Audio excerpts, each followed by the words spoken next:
மாண்புமிகு அரவிந்த் ரமேஷ்.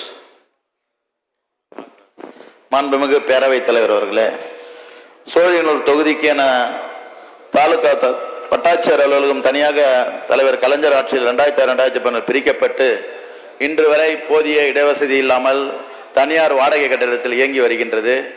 அதே போன்ற அரசு கட்டிடங்களான அரசு அலுவலகங்களான வட்டாட்சியர் அலுவலகம், உணவுப் பொருள் வழங்கும் துணை ஆணையாளர் அலுவலகம் போன்ற கூட்டுறவு வங்கி போன்ற நீதிமன்றம் போன்ற வாகனங்கள் அரசு அலுவலகங்கள் எல்லாம் இன்றைக்கு தனியார் வாடகை கட்டிடத்தில் இயங்கி வருவதனால் பொதுமக்கள் போதிய வசதி இல்லாமல் மக்கள் தினதோறும் அவதிப்படுகின்றார்கள்.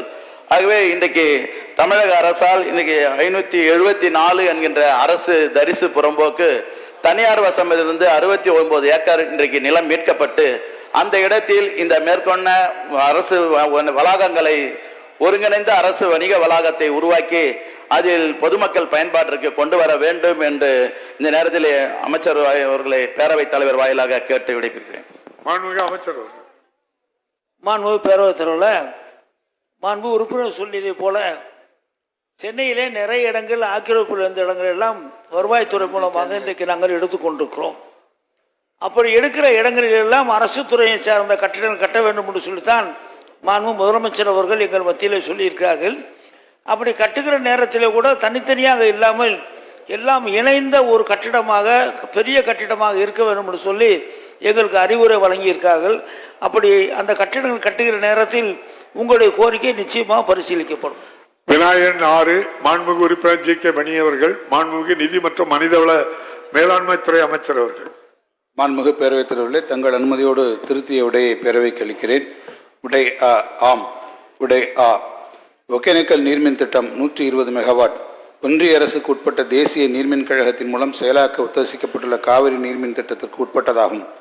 இந்த திட்டத்திற்கு தமிழக அரசு இசைவு தெரிவித்துள்ளது. ஆனால் கர்நாடக மாநிலம் இதற்கு இசைவு அளிக்கவில்லை.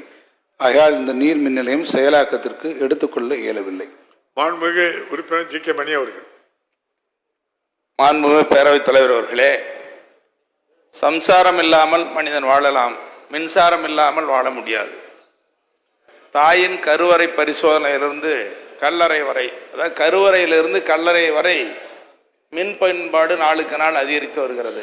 குறிப்பாக 2022ஆம் ஆண்டு தமிழ்நாட்டில் மின் நுகர்வோர் 3,24,65,000 பேர்.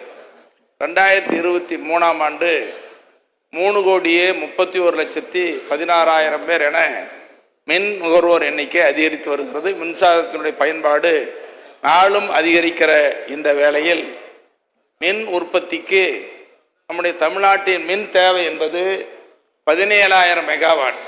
ஆனால் தமிழ்நாட்டின் மின் உற்பத்தி 16,915.